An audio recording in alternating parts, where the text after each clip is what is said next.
విశ్వామిత్రుడు, రాజా, నా క్రతువులకు కావలసినవి ధనధాన్యాలో వస్తువాహనాలు కాదు, యాగ విఘాతకులైన మారీచ సుబాబుల మదమణచి యాగరక్షణ చేయగల మహానుభావుడు కావాలి.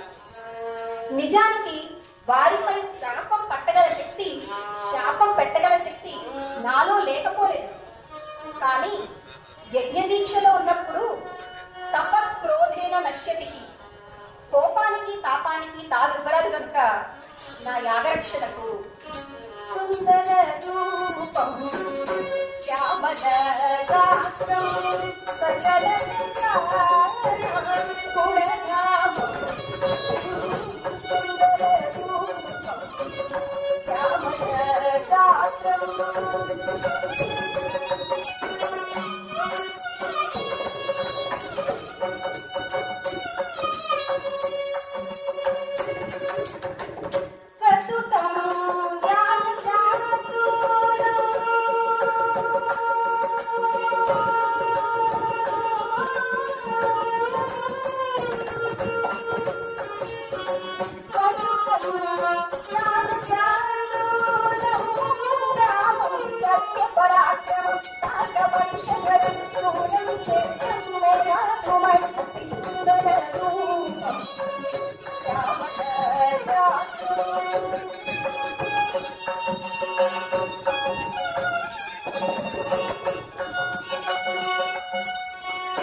రాజా, శ్యామ సుందరుడు, సకల కళ్యాణ గుణ సంపన్నుడు, సత్య పరాక్రమం కలిగిన వాడైన నీ పెద్ద కుమారుడు రామచంద్రుని నా వెంట పంపించు. రాక్షసులు ఎంత బలవంతులైనప్పటికీ దయా సత్యంచ శౌచంచ రాక్షసానాం నవిద్యతే, దయా ధర్మాది గుణశూన్యులైన నీచులు కావడం వలన వారిని నీ కుమారుడు అవలీలగా దొదపుట్టించగలడు అంటూ విశ్వామిత్రుడు పలికే పలుకులు వినేసరికి దశరథుని శిరస్సుపై పిడుగులు పడ్డట్టు అనిపించింది. రాముని పరాక్రమం గాని అవతార లక్షణం గాని తెలియని వాడైనందున పుత్ర వ్యామోహంతో కంపించిపోతూ మునిరాజు పాదాల మీద కొరిగిపోయాడు. స్వామి, ముక్కు పచ్చదారిన నా ముద్దు బిడ్డను 16 ఏళ్ళైనా నిండిన నా రామచంద్రుని నా నుండి వేరు చేసి ముష్కరులైన ఆ రాకాసులపైకి ముసుగొల్పడం న్యాయమేమో ఆలోచించండి. వద్దు స్వామి, వద్దు. ఈ పనికి నేనే వస్తాను, నా చతురంగ బలాలతో నేనే వస్తాను, యజ్ఞ రక్షణ చేసి నీ అభీష్టం నెరవేరుస్తాను అన్న మాటలకు విశ్వామిత్రుడు అగ్గి మీద వేసిన బుగ్గిల బలే భగ్గున మండిపడుతూ ఈ విధంగా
నాస్తి అని చెప్పిన వాడు ఇప్పటి వరకు పుట్టలేదు.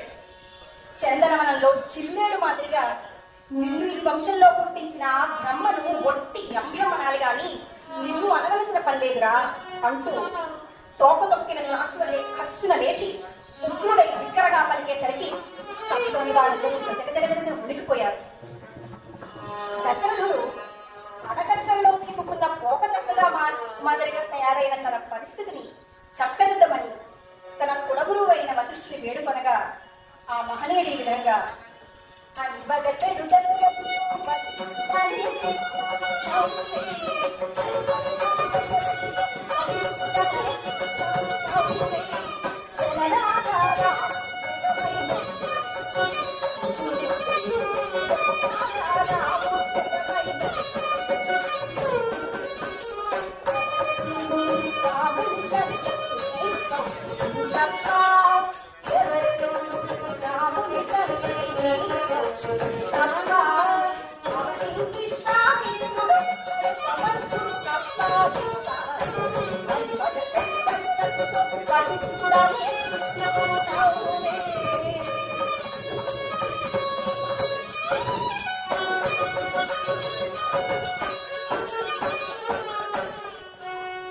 దశరథ, రాముని ప్రభావం తెలియని వాడవడం వలన నీ విధంగా బాధపడుతున్నావు.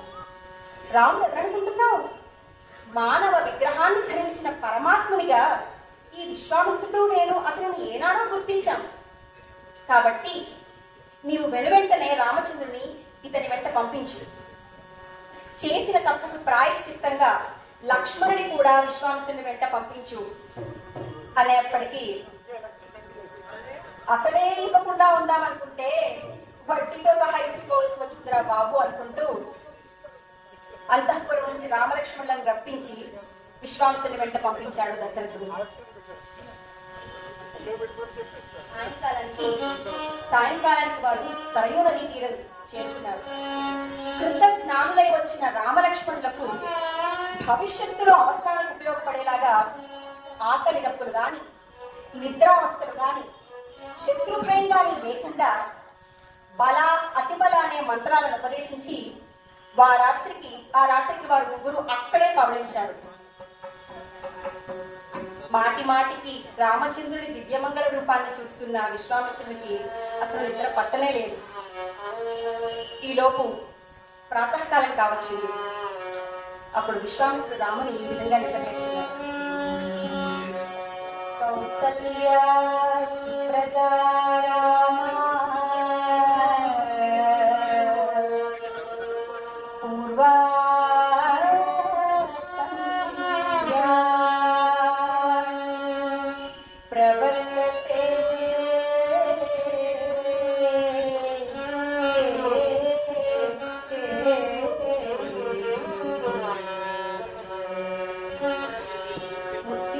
నరశార్దూలా కర్తవ్యం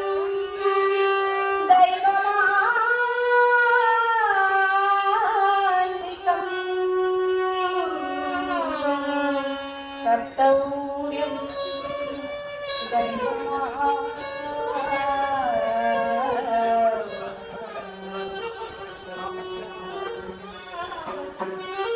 కౌసల్యపుత్ర రామ అంటూ నిద్ర లేపగా కాలకృత్యాలు తీర్చుకున్న అనంతరం వారు సరయూ నదీ తీరం దాటి గచ్చ వెదురు మొదలగు పంటక భూయిష్టమైన పొదలతో కూడిన భయానక మార్గంలో ప్రయాణిస్తూ క్రమంగా తాటకారణ్యంలోకి ప్రవేశించారు. కొంత దూరం ప్రయాణించారో లేదో అక్కడ ప్రదేశం అంతా ప్రతిధ్వనించే పెద్ద పెద్ద బొబ్బలతో నిండిపోయింది. జంతువులన్నీ భూమి కంపించినట్టు చెల్లాచెదరై పారిపోతున్నాయి. ఈ ప్రళయానికి అంతటికీ కారణం మానవ సంచారాన్ని పసిగట్టిన తాటకనే రక్కసి ఆ ప్రదేశంలో నివసిస్తూ వీరి ముగ్గురిని చూసి ఈ విధంగా పదఘట్టనమునకు జంతువులు బాగా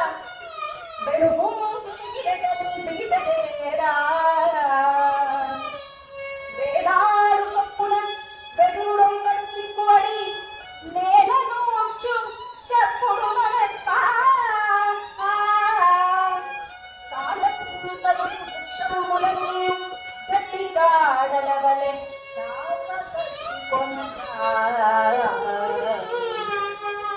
అడుగడుగునకు మధ్య ఆ పాటి పాటి ఏళ్ళు కూర్చుండ లోనికి బయటి కూర్పు పుల్గులను లాగా నరకపాల ఆభరణం పులసడం అగ్నికుండమురట్లు రక్తాక్షులనరం వచ్చి దాటగా విలుగులు వడగబల్కే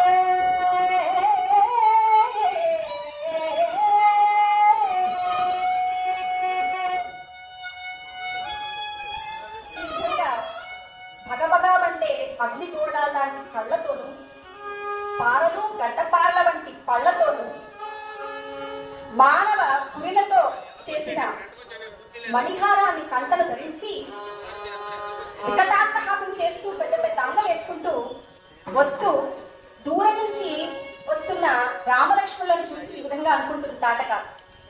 ఏమి నరవాసన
ఇంత కమ్మని నరవాసన నా జన్మలో ఇదివరకు ఎన్నడూ ఎరగను.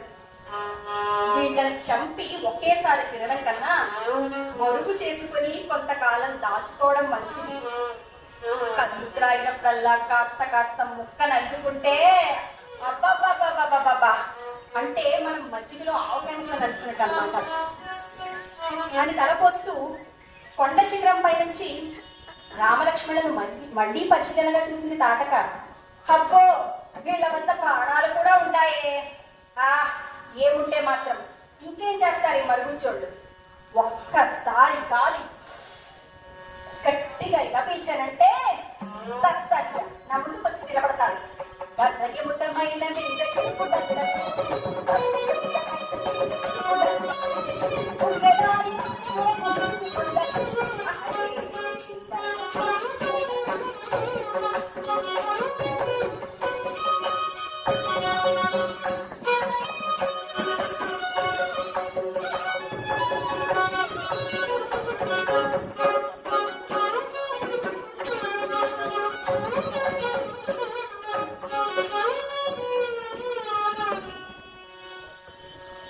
అని తలపోస్తూ ఆ కొండ శిఖరంపై నుంచి వస్తున్న ఆ దుష్టరాక్షసి తాటకను చూపిస్తూ అంటున్నాడు, నాయన రామచంద్ర త్వరపడాలి. ఈ రాక్షసి సామాన్యమైనది కాదు, 1000 ఏనుగుల బలం కలది. పైగా కామరూపుడి కూడా. లక్షల కొలది గోవులను మనుషులను పొట్టను పెట్టుకుని కొన్ని వేల సంవత్సరాలుగా ఈ ప్రదేశాన్ని అంతటినీ నిర్మానుష్యం చేసి విడిచిపెట్టింది. మహాపాపి. లోక కళ్యాణం కోసం తపస్సు చేసుకునే ముని పుంగవులు ఎందరో దీని గర్భంలో జీర్ణమైపోయారు. ఇదిగో పర్వతాకారంలో పడి ఉన్న వాళ్ళ అస్థిపంజరాలు చూడు అంటూ ఆ తాటకి దుష్ట చరిత్రనంతా వినిపించాడు. త్వరగా సంహరించాలని కంగారు పెట్టాడు. కానీ అబలను చంపడం స్త్రీహత్యా దోషం కదా అనే సందేహంలో పడ్డాడు రాముడు. రాముని సందేహ నివృత్తి చేస్తూ, నాయన స్త్రీ పురుష భేదం సచ్చరుల పట్లే గాని దుర్చరుల పట్ల వర్తించదని చెప్పి రాముని సందేహ నివృత్తి చేయగా అంతటా రామచంద్రుడు దేవతలు జైజేలు పలుకుతుండగా ఆ దుష్టరాక్షసి తాటకను మారణాస్త్ర ప్రయోగంతో సంహరించాడు. శ్రీభద్రమారమణ గోవిందో. ఆ తరువాత దేవతలు పుష్పవృష్టి కురిపించారు. విశ్వామిత్రుడు అపరిమిత ఆనందంతో వారికి అనేక దివ్యాస్త్రాలను ఉపదేశించి సిద్ధాశ్రమానికి తీసుకువెళ్ళిపోయాడు. వారి రాక కోసం ఎదురు చూస్తున్న మునీశ్వరులందరికీ రామలక్ష్మణుడు నమస్కరించగా ఒక మంచి ముహూర్తాన యజ్ఞం ప్రారంభమైంది. గురువు గారి ఆజ్ఞను తలదాల్చి యజ్ఞశాలను కంటికి రెప్పగా కాపాడుతున్నారు రామలక్ష్మణులు ఇరువురు. దినత్రయం దివ్యంగా గడిచిపోయింది. 4వ రోజు వాతావరణంలో ఏదో అనుమానం. ఆ రోజు రాత్రికి మారీచుడు సుబాహుని వెంట పెట్టుకుని రానే వచ్చాడు. తన తల్లిని చంపినందుకు రామునిపై పగబట్టి పెద్ద పెద్ద కేకలు వేసుకుంటూ యజ్ఞశాలను సమీపిస్తూ ఉండగా ఆ దుర్మార్గులు చేయబోయే విధ్వంసక కృత్యాలను గూర్చి హెచ్చరించారు మునీశ్వరులంతా. అంతటా రామచంద్రుడు మారీచునిపై వాయువ్యాస్త్రమును, సుబాహునిపై జాతవేదశరాన్ని ఉపయోగించగా సుబాహుడు వెంటనే మరణించాడు. మారీచుడు మాత్రం సముద్రంలో పడి చావు తప్పి కన్నులొట్టపోయిందన్న సామెతగా ప్రాణాలు దక్కించుకున్నాడు. యజ్ఞ నిర్విఘ్నంగా పూర్తి చేసినందుకు విశ్వామిత్రాది మౌనీంద్రులంతా రామలక్ష్మణులను ఘనంగా కొనియాడి వారికి అనేక విద్యలను అభ్యసించారు, బోధించారు. ఆ తరువాత అదే సమయానికి మిథిలానగర పాలకుడైన జనక మహారాజు వద్ద నుండి వర్తమానం రాగా ఆ పత్రం చదువుకుంటూ లోలోన ముడిసిపోతూ విశ్వామిత్రుడు ఈ విధంగా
ఈ విధంగా అనుకుంటూ వాళ్ళు మిథిలకు బయలుదేరి మార్గ మధ్యంలో అహల్య శాప విమోచనం గావించి మిథిల చేస్తున్నారు. అక్కడ అప్పటికే విజయనగరం అంతా పచ్చని పందిళ్లతోనూ ముత్యాల ముగ్గులతోనూ అలంకరింపబడి వీధి వీధికి స్వాగత చిహ్నాలు కలిగి చూసేవారికి కన్నుల పండుగై కనిపిస్తుంది. అంగ వంగ కళింగ కాశ్మీర కర్ణాటక బర్బర విదర్భాది దేశాల నుండి రాజకుమారులందరూ విచ్చేశారు. రాజభటులు వారికి విడి సత్కారాలు చేస్తూ అప్రమత్తులై ఉన్నారు. ఇక వార్తాహరుల ద్వారా విశ్వామిత్రుని రాకను తెలుసుకున్న దశరథుడు జనక మహారాజు వారికి ఎదురెళ్ళి స్వాగత సత్కారాలు చేసి తరువాత మునీశ్వరునితో వచ్చిన రాజకుమారులు ఎవరో వివరించమని అడుగుతూ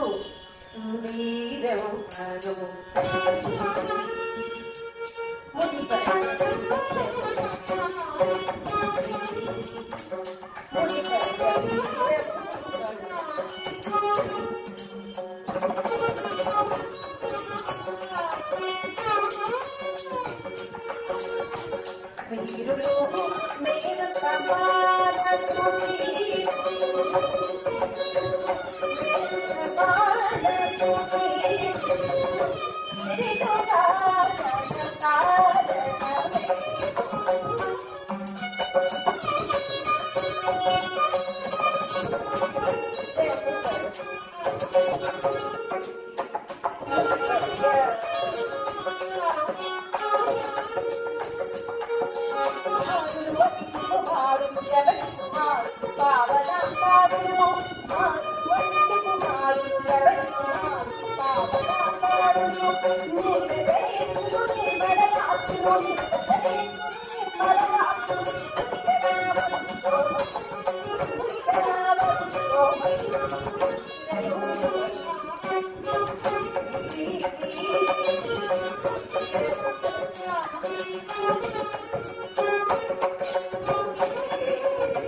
రాజా,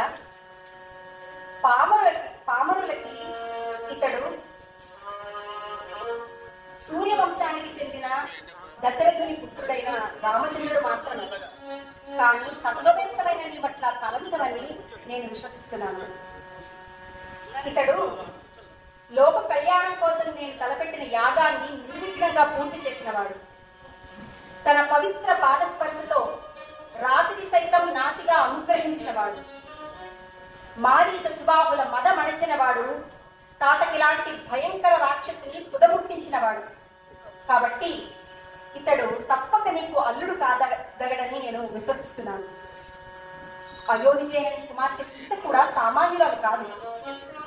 అసామాన్యమైన వీరిరువురికి కళ్యాణం జరగడం అంటే చెరకులకు పండు పండినట్లుగాను, సువర్ణానికి సువాసన అబ్బినట్లుగాను ఉంటుంది అంటూ విశ్వామిత్రుడు పలికే పంతులు వినేసరికి పేదకు పెన్నింటి దొరికినట్లుగాను, ఆకలి కొన్నవానికి అమృతబాంధమే లభించినట్లుగాను అనిపించింది జనక మహారాజు. ఈ శుభవార్త వెంటనే తన కుమార్తె సీతకు తెలియజేయాలనే తలంపుతో వారి వద్ద సెలవు తీసుకుని సీతామందిరానికి బయలుదేరాడు. ఇక అక్కడ మన జానకమ్మ దేశ దేశాల నుండి వచ్చిన రాజకుమారుల చిత్రపటాలన్నీ ఒక్కొక్కటిగా తిరిగిస్తూ, ఇంతలో మన జగదేక సుందరుడైన రామచంద్రుని చిత్రపటం కంటపడగానే అపురూపంగా దాన్ని పైకి తీసి ప్రక్కనే ఉన్న చెలికత్తులు దాన్ని చూపిస్తూ, చెల్లి, ఈ చిత్రపటంలోని రాకుమారుని చూడలే ఎంత సుందరంగా ఉన్నాడో. ఎందరైనా వచ్చారు కానీ నా స్వయంవరానికి ఇతడు రాని కారణమేమో తెలియకున్నదే.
గోలు వేశాడు.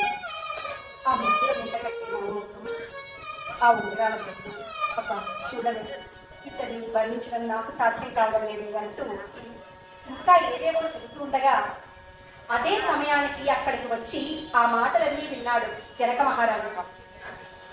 సీతమ్మ యొక్క మనస్సు రామచంద్రునిపై లగ్నమైందని గుర్తించాడు. ఆమెను సమీపించి, అమ్మా జానకి, నీ చేతిలో చిత్రపటంలో ఉన్న రామచంద్రునితో సహా అన్ని దేశాల నుండి రాకుమారులందరూ వచ్చేశారమ్మా, నీ స్వయంవరోత్సవం రేపే తల్లి అని వెళ్ళిపోయాడు. సీతమ్మ అమితానందంతో వెనువెంటనే చెలికత్తెను సమీపించి, చెలి, ఈ చిత్రపటంలోని రాకుమారుడు కూడా వచ్చేసాడంటే ఈ పటం సాయంతో ఆయన ఎక్కడున్నారో వెతికి రావాలి అంటూ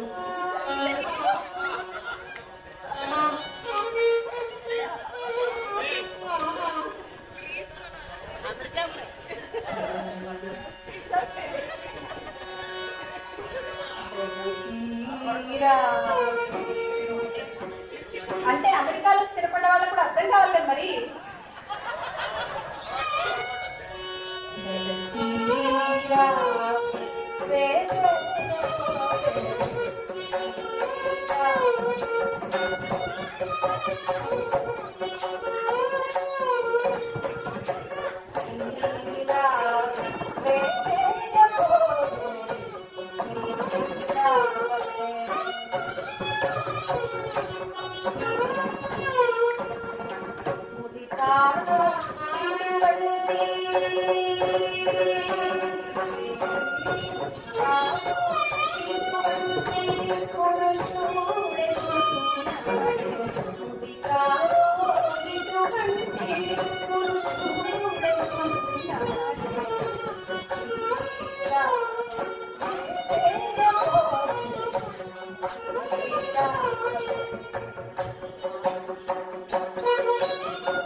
ఇతని పేరేమో తెలుసా?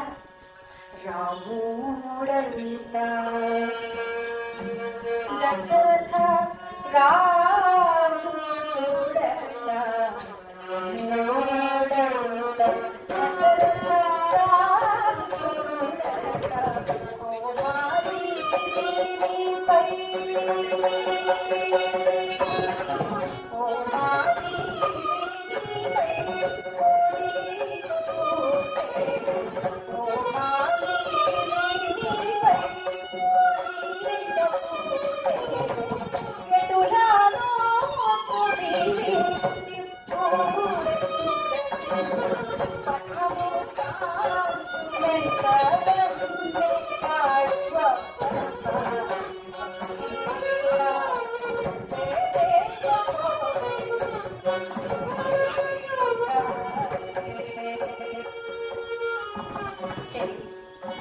చిత్తరువే నా చిత్తాంతగా భరించినప్పుడు ఇతని స్వస్వరూపం ఎంత సుందరంగా ఉంటుందో ఊహించలేకపోతున్నాను.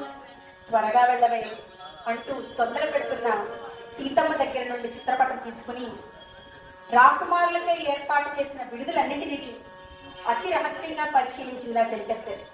కానీ రామచంద్రుని జాడ మాత్రం ఎక్కడా తెలియలేదు.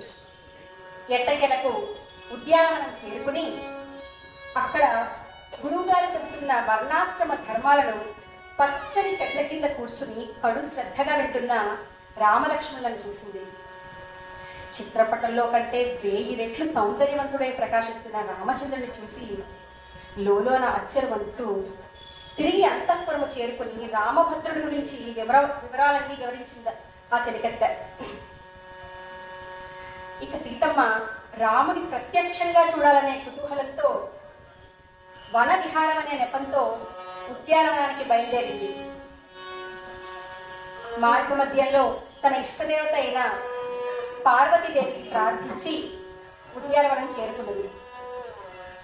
ఇక అక్కడ అనుకున్న చోట రామచంద్రుడు కనిపించకపోయేసరికి ఉస్సురస్సురను చెవి రాముని చూడకుండానే చూపించలేను అంటూ రాముని వెతుకుట కొరకు వారందరూ తలొక వైపునకు వెళ్ళి తినకూడా మరొక వైపు నుండి రాముడి వెతుకట కోసం బయలుదేరింది.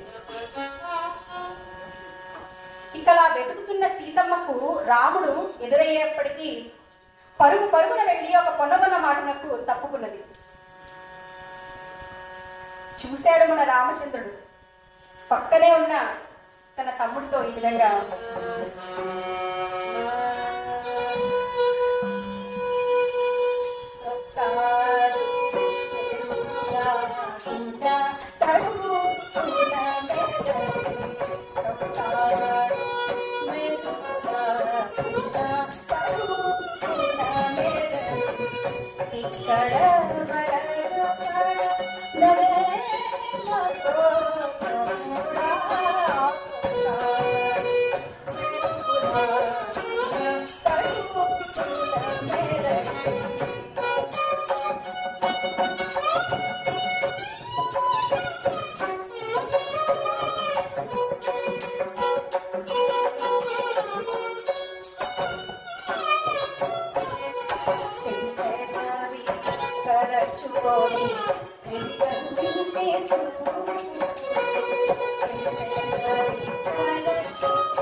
లక్ష్మణ, ఆమె ఎవరో గాని మబ్బులోని మెరుపు తీగ మాదిరిగా తన వాల్గంటి చూపుతో నా హృదయాన్ని పూర్తిగా లాక్కొని వెళ్ళిపోయింది.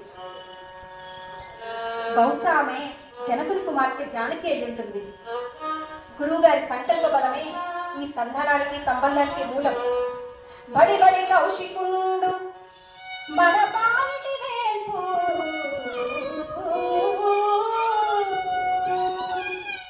పరస్పరం నెచ్చెలువయు నేను చూచుకొను చెల్లిటులంబచే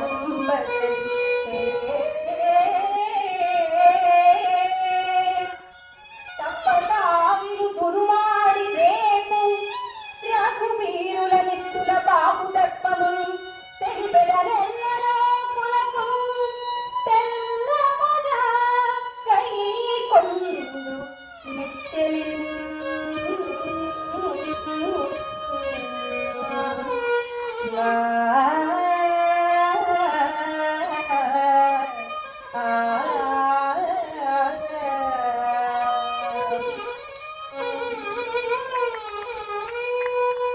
లక్ష్మణ, రేపు శివధనువు నిక్కుపెట్టి లోకాలకు రఘువీరుల బాహుదర్భాన్ని తెలియజేయడంతో పాటు తప్పక రేపు సీతను వివాహం ఆడతాను అంటూ రాముడు పలికే పలుకులు పొన్న మాటన పొంచి ఉన్న సీతామహాలక్ష్మి చెవులకు వీరుల విధుగా వినిపించాయి. అంతలో తండ్రి గారు తొందరగా రమ్మంటున్నారనే వర్తమానం రాగా పాపం సీతమ్మ వెళ్ళలేక వెనుకకు తిరిగి రాముని వంకే చూస్తూ ఎట్టకేలకు అంతఃపురం చేరుకుంది. ఇక్కడ రాముడు కూడా ఆమె పల్లకి కనుచూపు మేర వరకు దాటిపోయేంత వరకు నిలుచుని ఎట్టకేలకు తను కూడా తన తమ్ముడితో కలిసి తన ఇంటికి చేరుకున్నాడు. ఆ రాత్రి పరస్పరం సీతారాములు ఇరువురు మధుర స్వప్నాల్లో తేలియాడారు. తెల్లవారింది. బాలభానుడు తన బంగారు కిరణాలతో మిథిలానగరంలోని వీధులన్నింటినీ ప్రకాశవంతం చేస్తున్నాడు. చెలికత్తెలు సీతమ్మను మణిమయస్థగిత సువర్ణాభరణాలతో అలంకరించారు. పట్టుచీర కట్టారు. నొసట కస్తూరి తిలకం ఉంచారు. సరస సల్లాపాలతో సర్వాభరణ భూషితైన ఆమెను స్వయంవర సభా మండపానికి తీసుకువెళ్ళిపోయాడు. అక్కడ దేశ దేశాల నుండి వచ్చిన రాకుమారులందరూ చూస్తూ ఉండగానే కొన్ని వేల మంది భటుల చేత శివధనువును తెప్పించి సభా మధ్య వచ్చారు. అంతా మహారాజులందరూ బాగు తీర్చి భూపతులు బంగారు గద్దెల మీద కూర్చున్నారు. వెలుగుచుండే నయనముల ముందొక పెద్ద విల్లు శృంగార మధుకమాలికను గైకొని జానకి వారిగా తండ్రి ప్రక్క నిలుచున్నది. ముక్కుల పెండ్లి కూతురై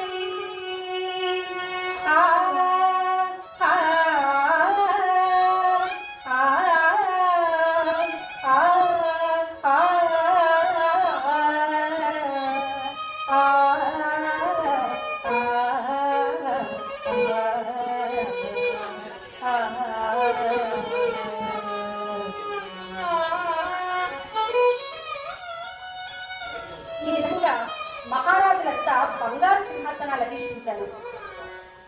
చూసేవారికి నోరు ఊరేటట్లుగా తండ్రి గారి పక్కనే సీతమ్మ పూలమాల చేత పట్టుకుని నిల్చున్నది. ఇంతలో జగదేక సుందరులైన మన రామలక్ష్మణులు ఇరువురు మునిరాజు వెంట జంటగా వచ్చి సభను అలంకరించారు. అప్పుడు జనక మహారాజు ఈ విధంగా స్వాగతమో స్వయంవర సమాగత రాజకుమారులారా, మీ ఆగమనము చేసి రహస్య పరికృతమయ్యే ఈ ధనుర్యాగమునందు శంకర చరాచరమెక్కిడునొకడు ఆ మహాభాగు నా ఎనుగు బట్టి సమస్త సభాముఖమునందు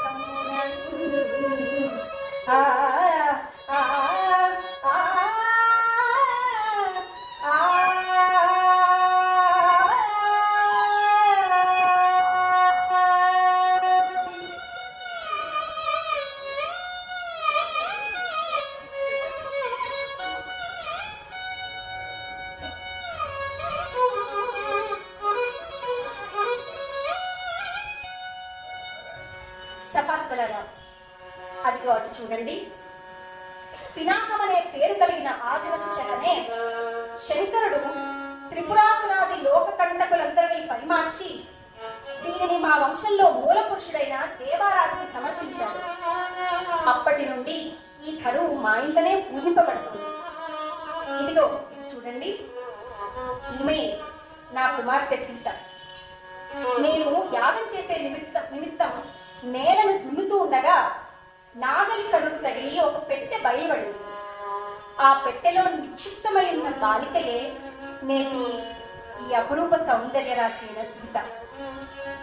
నాగలి కరు నుండి బయలుపడిన కారణంగా కరుణకు మరొక పేరు సీత కనుక అదే నామంతో ఈమెను పిలుచుకుంటున్నాం అంటూ ఇంకా ఏవేవో చెప్తున్నాడు జనక మహారాజు. ఇంతలో ఆకాశమంతా దద్దరిల్లేటట్లుగా పెద్ద పెద్ద కేకలు వేసుకుంటూ 20 చేతులు 10 శిరస్సులు కలిగిన రావణాసురుడు తన అర్హతకు తగినట్లుగా ఆహ్వానం పంపించలేదని ఇంకా ఏవేవో చెప్తూ అట్టహాసంగా సభలోనికి ప్రవేశించాడు. అతన్ని చూసి సభలోని వారు ఎవరన్నా భయపడ్డారేమో గాని మహాజ్ఞాని అయిన జనక మహారాజు వద్ద మాత్రం రావణుని కోపతాపాలేవి పనిచేయలేదు. అందువల్ల తను కూడా తనకి నిర్మించిన ఆసీనంలో ఆసీనుడై కూర్చుండగా మహారాజు మళ్ళీ ఈ విధంగా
లేవండి, మీ బల పరాక్రమాలను ప్రకటించుకోండి అంటూ జనక మహారాజు ఎంత వేడుకున్నను ఏ ఒక్కరూ లేచి ముందుకు రాకపోవడంతో మహారాజు మళ్ళీ ఇలాగా గొట్టుపోయిన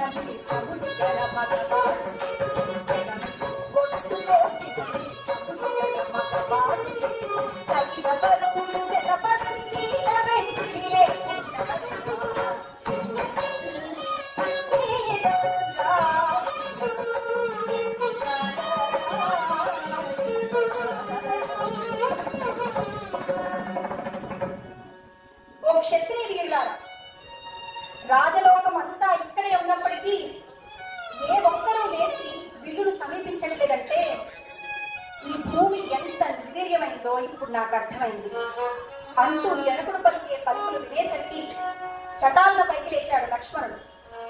అన్నా రామచంద్ర, తమ అనుజ్ఞ అయితే ఇప్పుడే వెళ్ళి ధనుడు త్రుంచి రాజలోకం నిర్వీర్యం కాలేదని రుజువు చేసి వస్తాను. సెలవు అన్నా అన్నాడు. వెంటనే నాయన, ధనువును ఎక్కుపెట్టి సీతను వివాహమాడుటకు వేరొకరున్నారు గాని నీవు శాంతించు నాయన, శాంతించు అంటూ విశ్వామిత్రుడు అనగా జనకుని మాటలకు కోపం తెచ్చుకున్న మరొక వ్యక్తి కూడా ఆ సభలో లేకపోలేదు. అతడెవరో కాదు, మన రావణుడే. అట్టహాసంగా లేచాడు. జనకరాజా, ఇంతటి నిండు సభలో నేనంటూ ఒకళ్ళున్నాననే సంగతే నీకు వ్యక్తిలో లేకపోయిందన్నమాట. అసలు నేనెలాంటి వాణ్ణో, నా శక్తి సామర్థ్యాలు ఎలాంటివో ఒక్క ఉదాహరణలో చెప్తాను విను. సాధం హరేణ హరవల్లభయా గిరీశ హేరంబ షణ్ముఖ వృషప్రమదావతీర్ణం కైలాసముత్రితవతో దశకం ధరస్య కేయంచితే ధనుషి దుర్మదలో పరీక్ష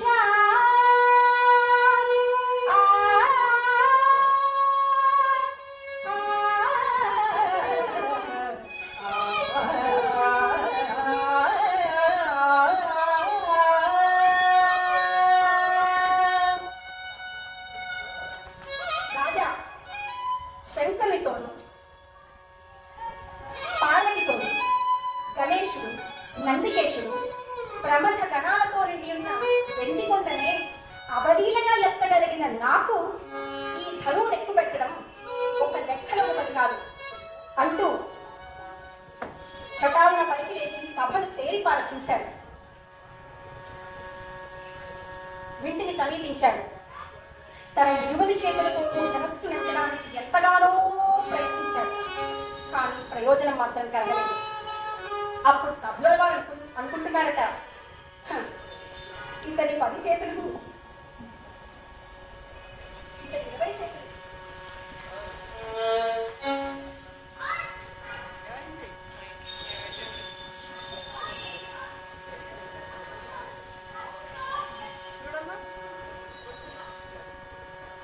ఇతని 10 తలలకి ఒకేసారి దురద పుట్టినా, ఇతని 10 ముక్కులకి ఒకేసారి పడిసం పట్టినా, బుర్రలు గోపుకోవడానికి ముక్కులు పిండుకోవడానికి తప్ప ఆయన చేతులు మరెందుకు పనికిరావు అనుకున్నారట అమాయకంగా.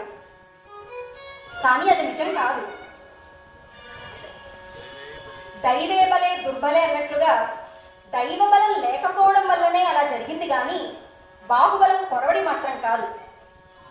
ఎట్టకేలకు రావణుడు గట్టి ప్రయత్నంతో ఆ వింటిని ఎత్తగలిగాడే గాని పాపం ఆ బరువును భరించలేకపోయాడు. అమాంతం గుండెల మీద వేసుకుని చెప్పు కింద తేలులాగా చప్పగా అణిగిపోయాడు. వెంటనే జనక మహారాజు వీరులు ఎవరైనా ఉంటే అతన్ని రక్షించండి రక్షించండి అని కోరగా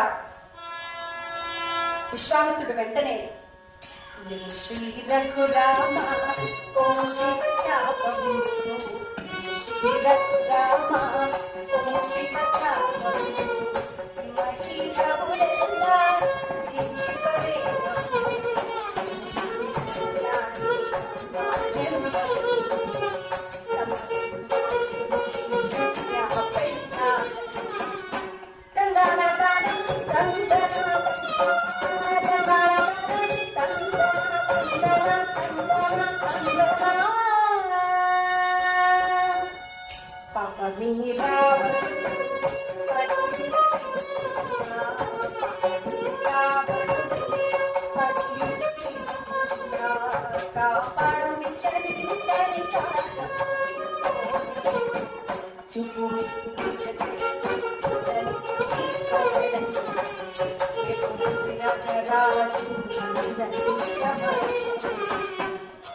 రామచంద్ర శివధనువును ఎక్కుపెట్టి సుందర వివాహం ఆడటంతో పాటు పాపం ధను క్రింద పడి నలిగిపోతున్న రావణాసుని కూడా రక్షించు అన్నాడు.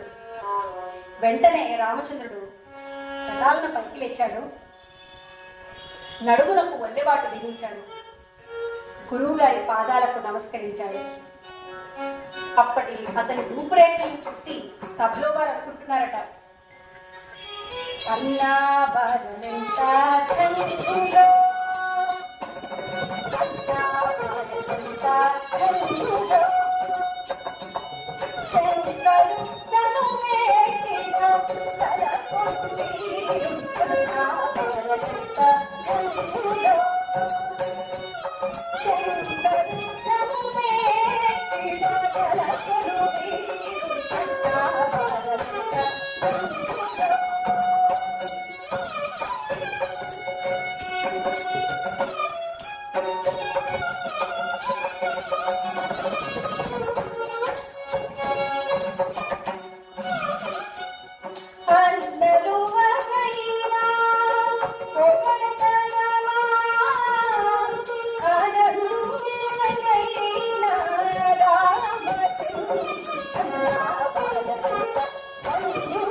గరుడపచ్చ తురాయితోను, గండపాలి జునపాలతోను, గండ పెండెరంతోను, చుక్కల మధ్య చందమామలాగా మన మహారాజులందరి మధ్య ప్రకాశిస్తున్న ఈ రాకుమారుని కన్న తల్లిదండ్రులు ఎంత ధన్యుడో కదా అంటూ ఇంకా ఈ విధంగా ఏది ఎట్లుండని ఈ బాలకుని తెగువను మెచ్చదగుడలుచు పలుకువారు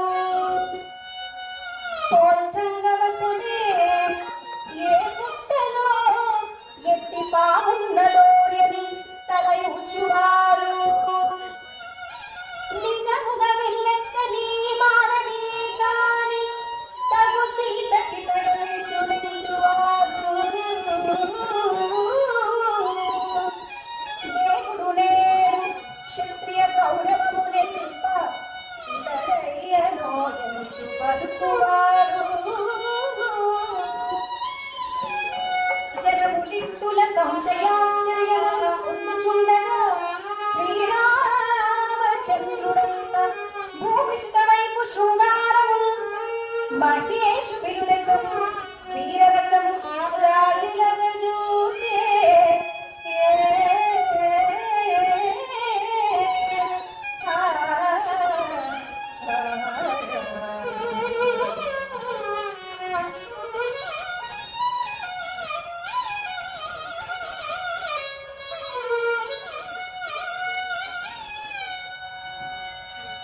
ఇలా సహృదయులైన సభికులందరూ రామచంద్రుని సౌందర్యాన్ని గురించి సాహసాన్ని గురించి ఏవేవో అనుకుంటుండగా రాముడు శృంగారరసం చిందునట్లుగా సీతవంకను, వీరరసం ఉట్టిపడేలాగున్న శివధనుస్సు వంకను చూశాడు. ధనువునకు ప్రదక్షిణ నమస్కారాలు చేసి మహాదేవుని మనసులో ధ్యానించుకున్నాడు. వెంటనే తన వామహస్తంతో శివధనువు మధ్యభాగాన్ని పట్టుకుని సునాయాసంగా లేవనెత్తాడు. నారిని పట్టి లాగబోతుండగా పెళ్ళు గంటలు కళ్ళుమలే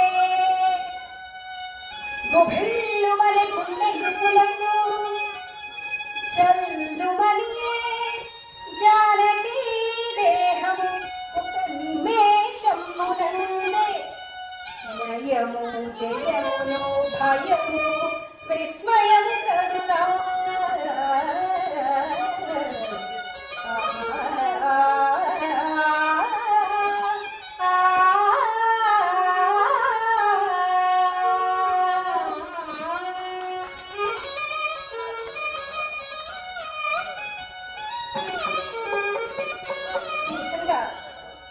విల్లు విరగడము, గంటలు కళ్ళు మనడము, రాజుల గుండెలు గుబిళ్ళు మనడము, జానకి మాత ఒళ్ళు చల్లు మనడము అన్నీ ఏకకాలంలో జరిగిపోయాయి. సీతమ్మ కలహంస నడకలతో నడుచుకుంటూ వెళ్ళి రాముని మెడలో పూలహారం వేసింది.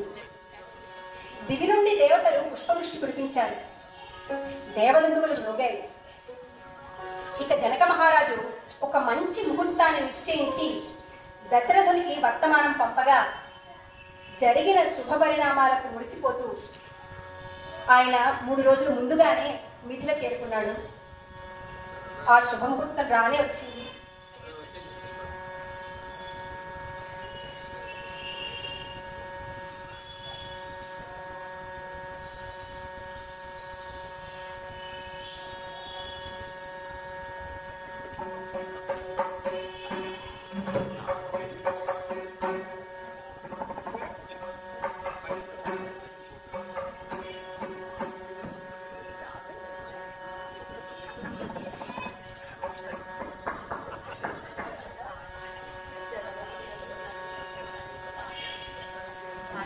మా బాబాయ్ యాళ్లబండి రామతీర్థ గారు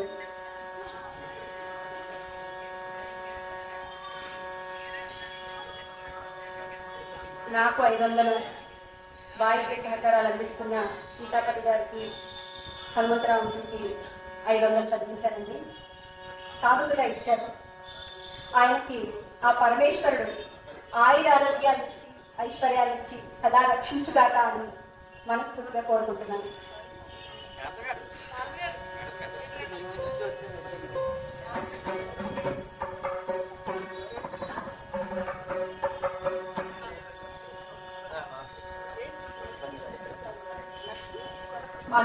శుభముహూర్తం రానే వచ్చింది. ఇక సహజ సౌందర్యవతి అయిన సీతకు ఆనాటి అలంకారాలు మరింత శోభనిచ్చాయి.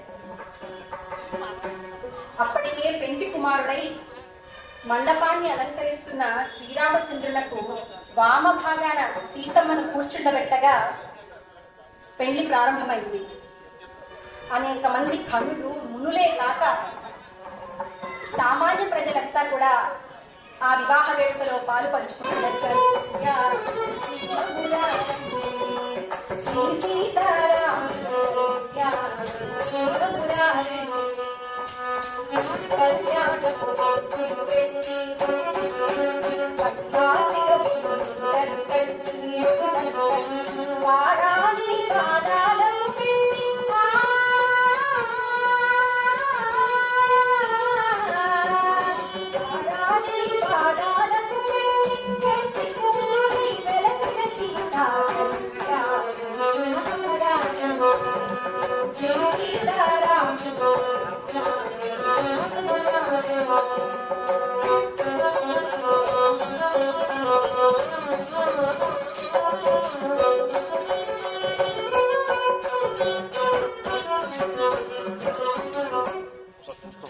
సరే సరే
నాకు వాయిద్య సహకారాలు అందించిన సరస్వతుల హనుమంతరావు గారికి, సీతాపతి గారికి మరి ఒక్కసారి నా హృదయపూర్వక నమస్కారాలు తెలియజేసుకుంటున్నాను.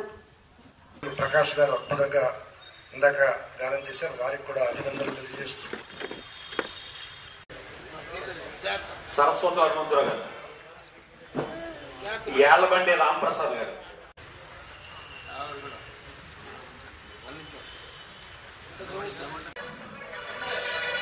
శివ గారు ఎదురుగా రండి, ఇద్దరు రండి రండి రండి, డి గారి అమ్మాళ్ళు, ఎన్వి సత్యనారాయణ